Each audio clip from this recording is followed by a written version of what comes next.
I grew up in West Philadelphia, lived in the Haddington area and Winfield area for a good part of my life. I'm a member of the Community Advisory Board who was interested in the well-being of the city.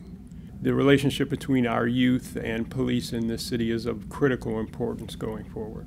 I am a social worker at an emergency shelter in Center City, and I'm particularly interested in law enforcement and mental health. My first experience with police officers was in elementary school. We always had a police officer there, and that's a great opportunity for us because we got to interact with someone of authority in a positive way. You know, I try and think of the best in everyone because I'm out there to do a job, and that's to protect and serve, take care of the public, answer my radio calls, and deal with kids and the public. I live in a regentrified neighborhood at this point in time, and there has been episodes of violence and things, and you call the police and they don't show up. Just recently, we completed a project called SEPTECH, which is crime prevention through environmental design.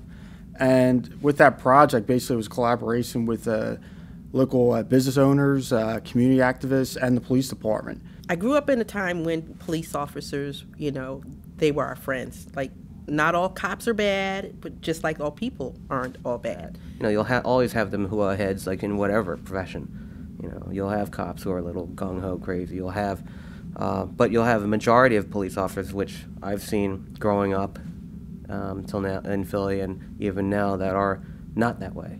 I can say I did have a relationship with police growing up at a young age. We had like the POW, where police actually came into the community and engaged with the youth and engaged with the community. It was a good experience, but it kind of fizzled out.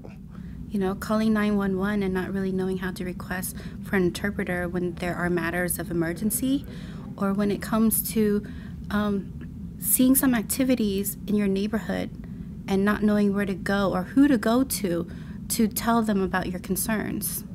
Trying to see how the different neighborhoods implement like community policing and how that affects like my safety or other people's safety. Obviously, there are a number of historical issues here in Philadelphia involving police and our youth in particular. Many of those have been exacerbated by the events we see around the country in Ferguson and New York, and has sparked a deeper conversation here in Philadelphia around transparency of police actions. I have a problem, I go to the community. Community has a problem, they come to us. It's got to work it's got to work together. Can't be one way or the other. It's got to be in sync with each other.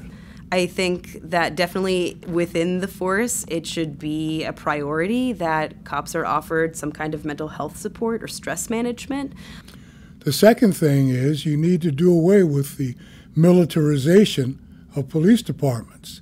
We then left elementary school and went into high school, and I think if we would have had that support that we had in elementary school from the police, I think a lot of my friends wouldn't, be incarcerated or dead or school dropouts.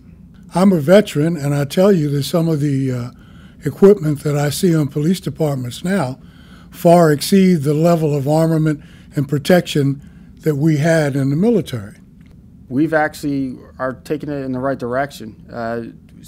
Like the project SEPTECH I just went through, that's something that they're trying to bring more of, projects like that, and that's what we need. We don't see the type of violence and community unrest with the police department so much so in Philadelphia as we do the rest of the country.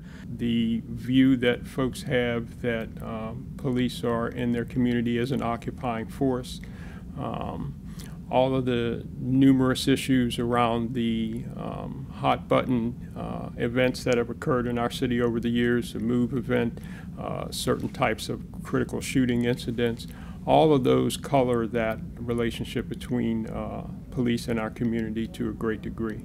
I feel like there's a lack of understanding on both parts, but often to negative experiences of my clientele really contribute to a a gap where their needs aren't being met and they're often being victimized by law enforcement. Let's stop blaming each other. Let's start working and stop blaming, because that's the key. You can sit there to the end of the end of time, blaming and blaming and blaming and blaming. Oh, it's their fault. Oh, it's his fault. It's the community's fault. Let's stop that. It really is sad that there is a separation, because police are not just there to stop crime; they're there to protect. So it's sad that a community cannot embrace the officers that are within their community. We've been very fortunate to have supervisors and leaders that are community oriented. And I think that a lot of the things that have happened, particularly over the past 30 years, as involves police and policing, have been disturbing. But I think I'm seeing a trend that's going in the right direction.